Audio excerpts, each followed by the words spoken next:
सावन के गरजे बदरा रिमझिम बरसे पानी।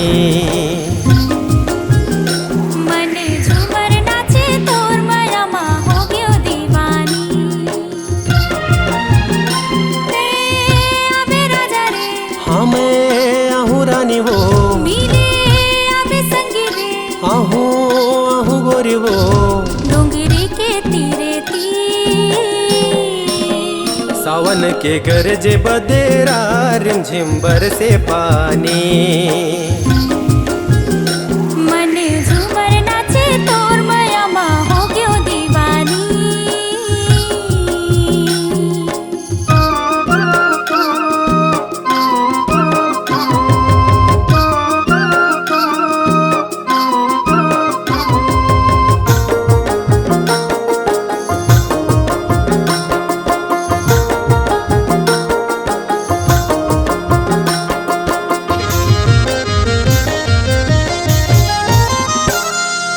बारी के कलेरा हर डूर फूल फूल थे। मोरे आँखी में राजा चेहरा तुर झुल थे।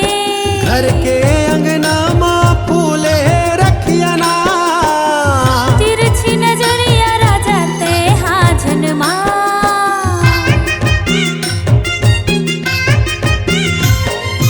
बारी के कलेरा हर डूर फूल फूल थे।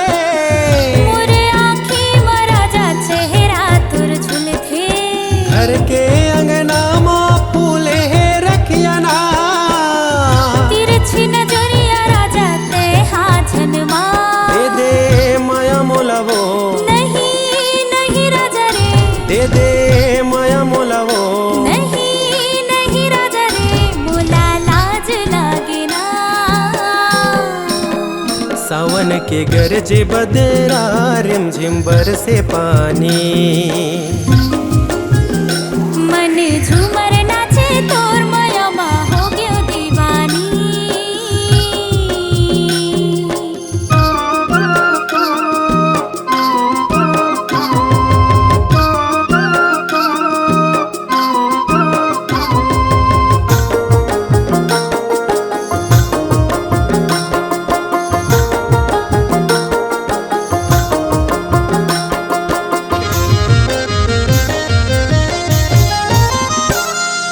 भादो के महीना माँ गोंदा फूल फूल थे।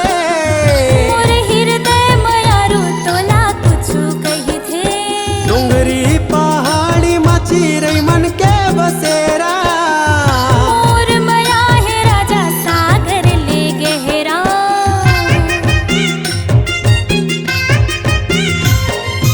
भादो के महीना माँ गोंदा फूल फूल थे। मोर हृदय मयारू तोला कुछु कही थे। डूंगरी पहाड़ी मची रही मन के बसेरा। मोर मया है राजा सागर ले गहरा। माया के डोरी बंधा ले रे हागा हागा राजा मो माया के डोरी बंधा ले रे। हागा हागा राजा मो तोरे ले माया होगे ना। सावन के गरजे बदेरा रिमझिम बरसे पानी। मन झूमर नाचे तोर माया माँ हो गयो दीवानी। ते आबे राजा रे हाँ मैं आहूँ रानी वो मिले आबे संगी रे आहूँ आहूँ गोरी वो डोंगरी के तीरे तीर। सावन के गरजे बदरा रिमझिम बरसे पानी।